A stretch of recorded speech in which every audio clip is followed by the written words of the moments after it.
I think that at the end of it, what really matters is one is that you have an engaging story to tell, and I think people are. If you literally see the trend of the last 1 year, people are looking forward to stories that are not seen on the Indian screen before, and I feel yes, I Am is bold. At the same time, the entire attempt of the film is not really so much to shock everyone, but more to make them feel for the characters, and I think that approach makes a difference to how the audience reacts to a particular character or particular story of the film.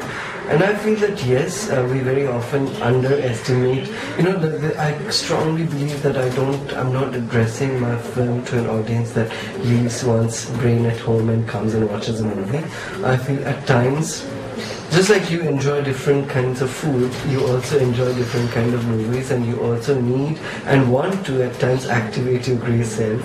So this is food for audience which wants to come to the theatre with their brains and take back home some thoughts. It's not a film that you watch and forget, but that you carry home. I won't say that it's a collection of short films. I'd rather put it as it is 4 stories which are interlinked, so that when you're watching one movie.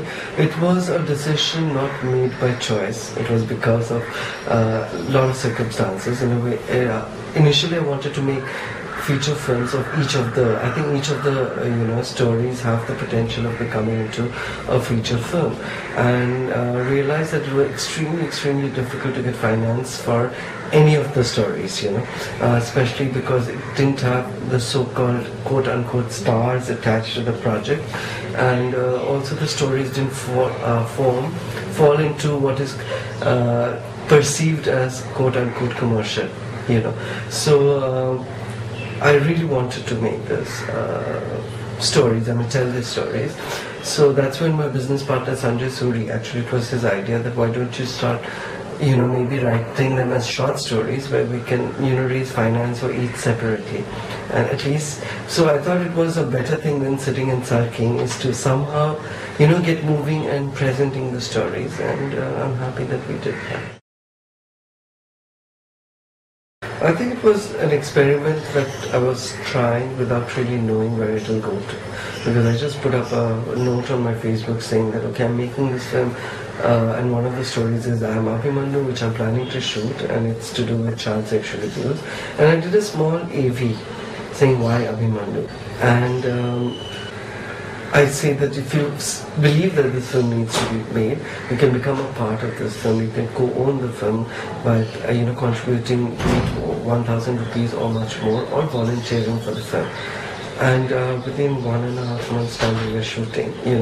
I didn't expect, but when the first check of 1,000 came in, I was really thrilled that 1,000 meant something. It meant that, okay, this is the beginning, and let's see, we'll push it. And there was, stages where it was extremely, when you were midway and you thought, okay, what if it stops now? You already have, because I want to be able to return everyone's money after the film releases.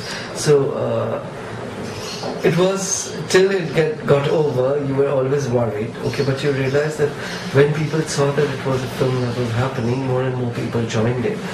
And it was not only raising the finance, I think it becomes a very important tool where you are creating an active audience while making the film.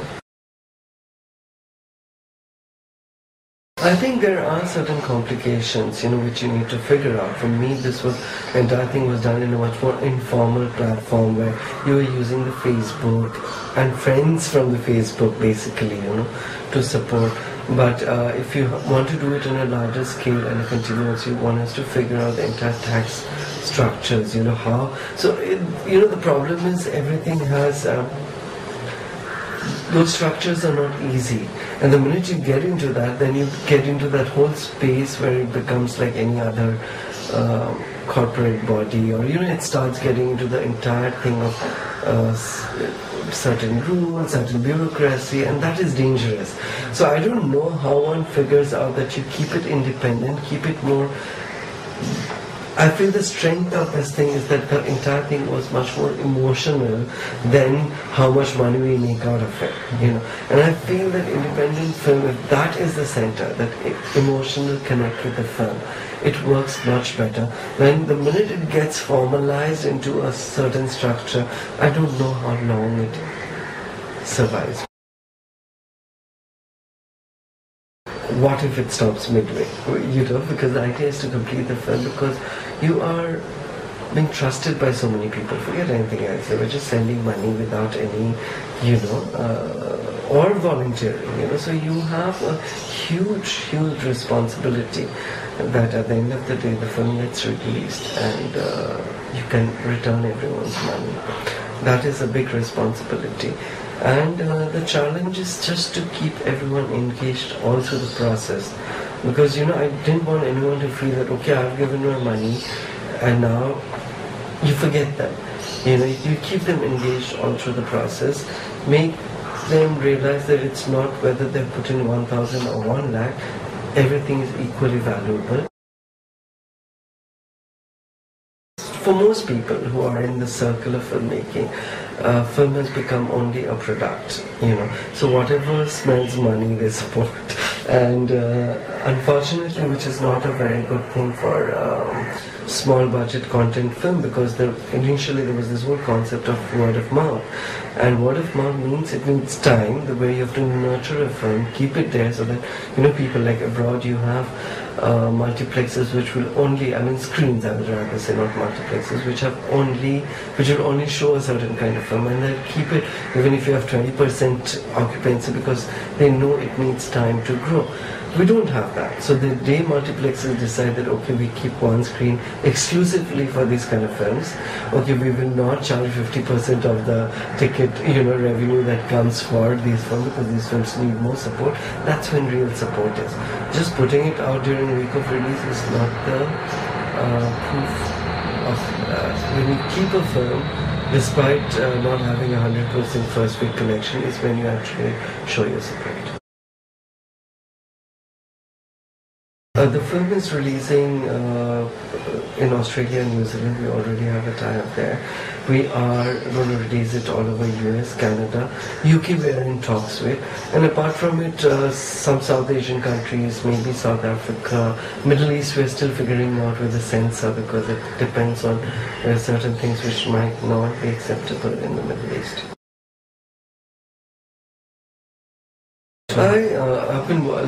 For me, I find Delhi as an extremely fascinating space, but I've not really lived there, and I feel that it's extremely important for me to be in a place for a while, to be able to use it cinematically properly, because a lot of very good filmmakers, be it Anurag Kashyap, Dibakar Banerjee, they've all used Delhi very beautifully. Now the space that I'm exploring is a totally different space, but I need to be able to present something different cinematically, because there is a history, you know. So for me, that's one of the reasons why I think it's important that I live in Delhi for a while, apart from personal reasons. I don't know actually. Depends on how I Am is received, because I like the way it went, but also I need to figure out the formal logistics, because I can't do it like this all the time. There has to be a proper structure, and then that whole structure is not something that I enjoy as a filmmaker. I like the free space. And the minute there is a structure imposed on it, it becomes, oh my god, this is not what I'm looking for. So maybe I'll have to figure out some other way, but at the same time, this whole process, I don't want it to become a one-time thing, because there's certain things I've learned, there's certain things I've enjoyed which I want to continue, but I have to figure out how.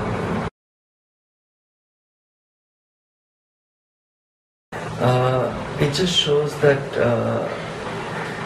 how regressive journalism has become, you know, where you target certain group which actually needs support and protection, and you are, and it does, what amazes me is, forget media, forget whatever, those people who are even doing these stories are individuals, and how, unless they They have to be people who are extremely homophobic, regressive in nature, uneducated, that you can go to such an extent to harm another individual who all that person is doing is trying to love and live a life of dignity.